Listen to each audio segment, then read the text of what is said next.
Welcome to another episode of Sew Comfort with Amanda. I am so excited that you are here today to learn a little bit more about the world of sewing. This video is a quick tip guide on how to utilize microfleece. Microfleece is a lightweight fabric that is utilized a lot for baby clothes, including hats, mittens, buntings, even baby blankets, doll clothes, anything that needs to be warm and lightweight. So it is an actual knit fabric. It does have a stretch depending upon which way you pull it. It is a one-way stretch, not a two-way. It has a pile and a wrong side. So you want, when you are cutting microfleece, I highly recommend cutting the wrong sides together and the right side out. This does mean when you're ready to sew that you're going to have to turn them right sides together.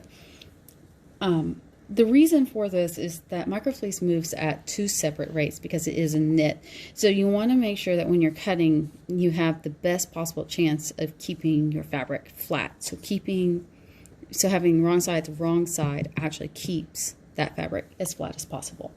Another tip that I have for you is to invest in some stretch needles. Stretch needles or ballpoint needles are found at your local fabric store in the notion section, and they are much better for stretch fabrics. I actually have one in my machine now. Another tip for you is to invest in just some inexpensive coffee filters. This is the store brand that I use. You'll want to put that under your sewing as you to start edges. And the reason I recommend that is that fleece moves at a different rate, top and bottom. So to keep it as even as possible, you put the coffee filter underneath and do your seam.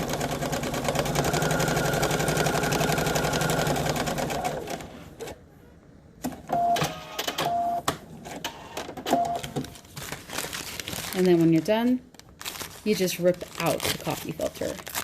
And if your stitch is clean, then your coffee filter comes out clean too. If you are going to do what's called an edge finish, so say you want to do a sleeve, I recommend an elastic zigzag. This is actually an elastic zigzag that I've already done on this piece of fabric, and as you can see, it creates a nice clean edge to your project. Now it does do something we call lettucing, and that's when your fabric pulls out of shape because of the way that the feed dogs of your machine work versus the top foot. So what I highly recommend is getting yourself a steam iron, and any brand will do. You just hit the fabric with some steam and it will actually help the fibers shrink back together. So these are some quick tips on how to best sew with microfleece. I hope that this has been beneficial to you and that you will be able to tackle this fabric. I know it seems kind of intimidating at first, but microfleece really is a great fabric to work with once you get used to it. So thank you again for joining me today at Sew Comfort with Amanda on YouTube. If you'd like to continue the conversation on Facebook, join us in the private group, Sew Comfort with Amanda. And I hope that you will give this video a thumbs up and like our channel. Until next time, have a great day.